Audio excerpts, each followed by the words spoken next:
ఇతని అర్జీ చాలా ఏళ్ళుగా పెండింగ్లో ఉంది. కౌలు రైతు 2 ఎకరాల ప్రభుత్వ బీడి భూమిని చూసుకొని అప్లికేషన్ పెట్టుకున్నాడు. కానీ అప్పర్ క్యాస్ట్ అతనికి ఆ భూమి ఇవ్వలేమని చెప్పినా కూడా ఆఫీస్ చుట్టూ తిరుగుతూనే ఉన్నాడు సార్. ఇప్పుడు కూడా మీతో గోడు చెప్పుకుంటానని నా ప్రాణం దూడేస్తున్నారు సార్. అయ్యో, రైతు తన 10 వేళ్ళు మట్టిలో పెడితే గాని మన 5 వేళ్ళు నోట్లోకి వెళ్ళావు. అడంగల్ 13వ కాలంలో అతని పేరు రాసి తీసుకునిరా, నేను సంతకం పెడతాను. గవర్నమెంట్ కోర్టుకు వెళ్తుంది. అది కోర్టులో తేలే లోపు నేను రిటైర్ కూడా అవుతాను. ఈ లోపు రైతు వ్యవసాయం చేసుకుంటాడు. అయ్యా, చచ్చేలోపు 1 సెంటు భూమి కన్నా ఆసామిని అవుదాం అనుకున్నానయ్యా. నీ వల్ల నా కళ నెరవేరింది.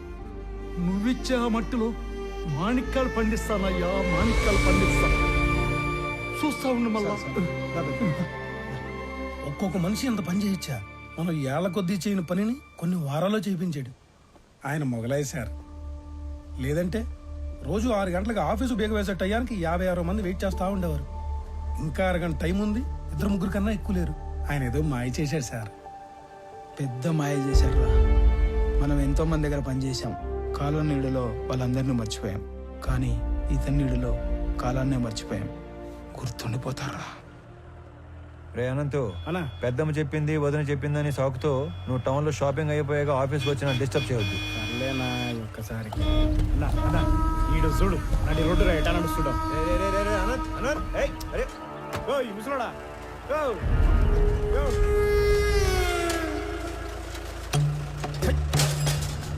చూడనంత గట్టిగా మూసేసి వెనకొచ్చేటి బండు తొక్కితే పైపోతావు. సంపుతా నా కొడక. నీ దూకుడేంద్రా పెద్ద పట్టుకొని.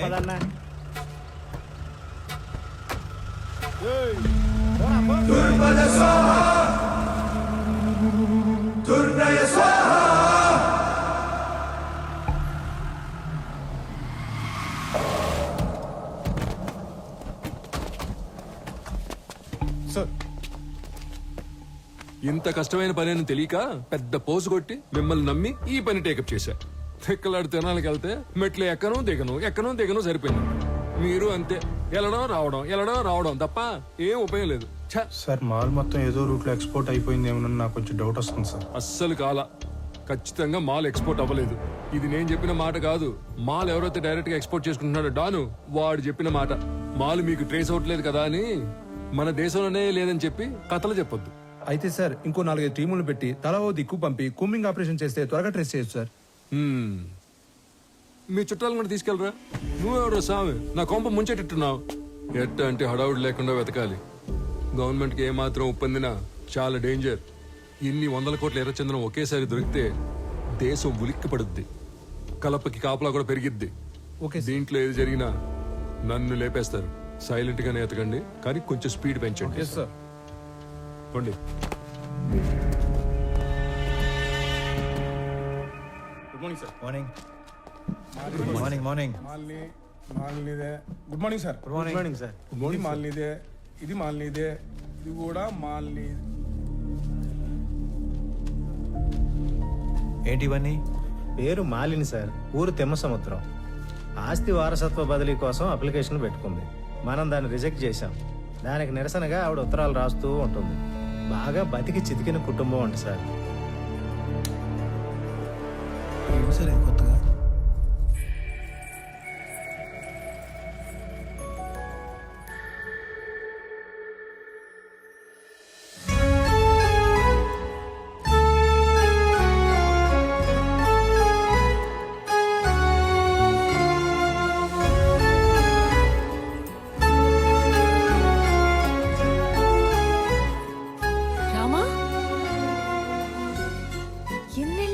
చూసి.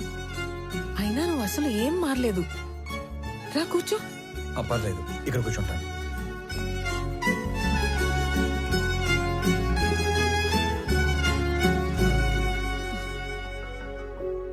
నీ పేరేంటి తల్లి? రామలక్ష్మి.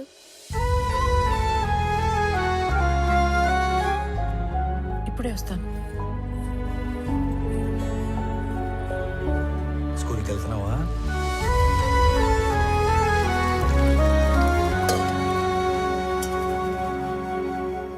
Good girl. తీసుకోరామా.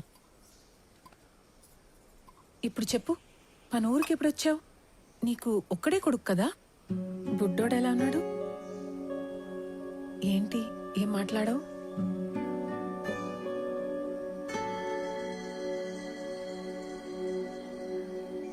అసలు ఏం జరిగింది?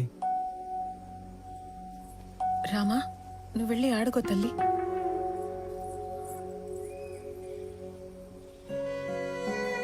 నా జీవితంలో జరిగిన చాలా మలుపుల్లో ఇది కూడా ఒకటి. మా వారి పేరు సురేంద్ర. మా నాన్నతో పాటు నార్త్లో కాంట్రాక్ట్లు చేసేవారు. నా పెళ్లికి ముందు నుంచి కూడా మా నాన్నకి బాగా ఇష్టమైన వ్యక్తి. అమ్మ నాన్న కాలం చేశాక ఇక్కడే సెటిల్ అయ్యాం. కాంట్రాక్ట్లలో ఇబ్బందుల వల్ల నష్టాలు, వాటితో కష్టాలు కూడా వచ్చాయి. వర్మ అనే తన ఫ్రెండ్ ఏదో కొత్త బిజినెస్ ప్లాన్ ఉందంటే కలిసి వస్తానని వెళ్ళిన మనిషి తిరిగి రాలేదు. నేను ఏడ్చి ఏడ్చి కన్నీళ్లు కూడా రావట్లేదు.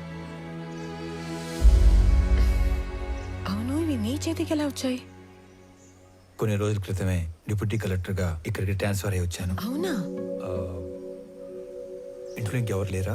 మా ఆయన్ని వెతుకుతూ రోడ్ యాక్సిడెంట్ లో మా మామగారు కూడా పోయారు. ఇవన్నీ చాలా ఉన్నట్టు సురేంద్ర ఉన్నంత కాలం పలకరింపుకి వచ్చే అతని పార్ట్నర్స్ కూడా ఇప్పుడు డబ్బు కోసం బెదిరింపులకి వస్తున్నారు. పోలీసుల చుట్టూ, లాయర్ల చుట్టూ, నీ ఆఫీస్ చుట్టూ తిరిగి తిరిగి విసిగిపోయి రోజుకో లెటర్ పంపుతుంటాను. దానివల్ల ఉపయోగం లేదు, కానీ కనీసం నా బాధ, నిరసన అయినా తెలిపితే మనసు తేలిక పడుతుంది కదా. వీటి వల్ల ఉపయోగం ఉంది. ఇవే నన్ను ఇక్కడి దాకా తీసుకొచ్చాయి. ఇకపై ఇది నా బాధ్యత.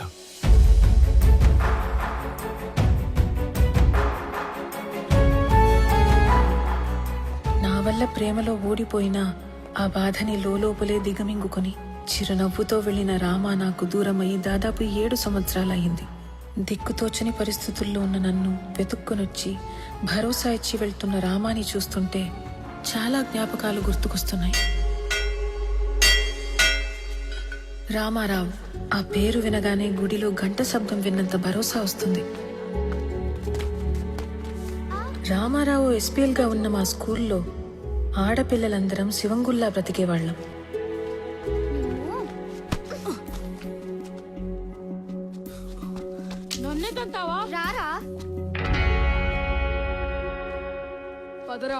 అదేంటో మొదటిసారి రామాని చూసిన రోజు నుంచి మాకేదో తెలియని బంధం ఉన్నట్లు అనిపించింది.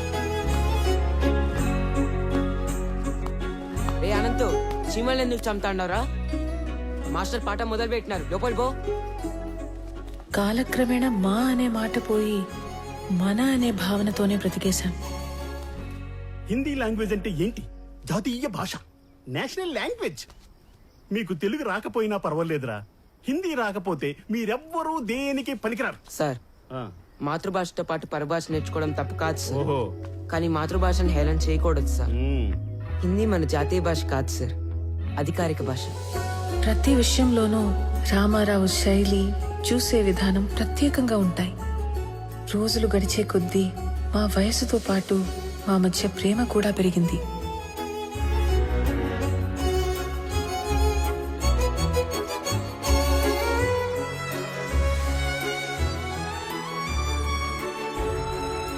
ఇప్పటికీ 2 బస్సులు వెళ్ళిపోయాయి.